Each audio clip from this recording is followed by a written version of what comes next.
নমস্কার। ন্যাশনাল সংস্কৃতি চারুকলা পরিষদ ত্রিপুরা শাখার আজ প্রথম সমাবর্তন অনুষ্ঠান।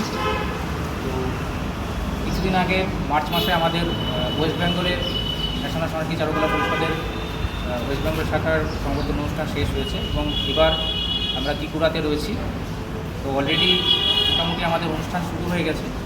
10টা থেকে আমাদের শুরু হওয়ার কথা। আমাদের মোটামুটি অ্যারেঞ্জমেন্ট শেষের দিকে প্রায়।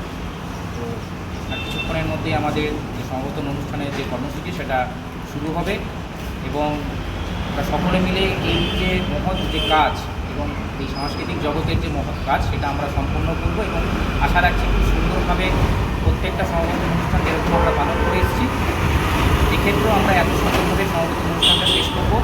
সকলের আশীর্বাদ এবং সকলের ভালোবাসা নিয়ে আমরা এই অনুষ্ঠানকে শুরু করতে চলেছি। তো আজ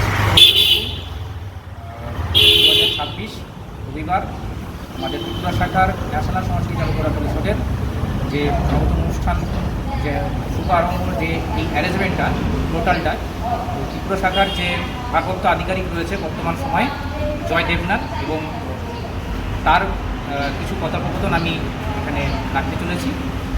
তো তার কথোপকথন আমরা শুনি। নমস্কার, আমি জয় দেবনাথ, ত্রিপুরার ভারপ্রাপ্ত আধিকারিক ন্যাশনাল সংস্কৃতি ও চারুকলা পরিষদ। তো আজকে আমরা শুরু করতে চলেছি সমাবর্তন অনুষ্ঠান ত্রিপুরার প্রথম বর্ষের মতো। আশা করি আগামী দিনে আমরা এই সমাবর্তন অনুষ্ঠান চালিয়ে যাব এবং আমাদের যে ন্যাশনাল সংস্কৃতি ও চারুকলা পরিষদ ত্রিপুরার মধ্যে আরও ছড়িয়ে পড়বে, অনেকটা ছড়িয়ে পড়েছে ত্রিপুরার বিভিন্ন জায়গায়, বিভিন্ন জেলায় আমরা ছড়িয়ে পড়েছি। আশা করি আগামী দিনে আমরা আরও ছড়াবো, আরও অনেক স্কুল আমাদের সাথে যুক্ত হবে, জড়িত হবে এবং আমাদের যে অ্যাডভান্স সিস্টেম, অনলাইন সিস্টেম, যা আমাদের খুব সময় বাঁচায় স্টুডেন্টদের এবং টিচারদের, এই সবকটে আমরা ফ্র্যাঞ্চাইজি এবং স্টুডেন্টদের কাছে আমরা তুলে দেবো। তাই আশা রাখছি আজকের সমাবর্তন অনুষ্ঠান সাকসেসফুল হবে। আগামী দিনে আমরা আরও এগিয়ে যাব ত্রিপুরার মধ্যে এবং ভারতবর্ষের নানান জায়গায়। তাই আশা রেখে আমরা অনুষ্ঠান শুরু করতে যাচ্ছি। ধন্যবাদ।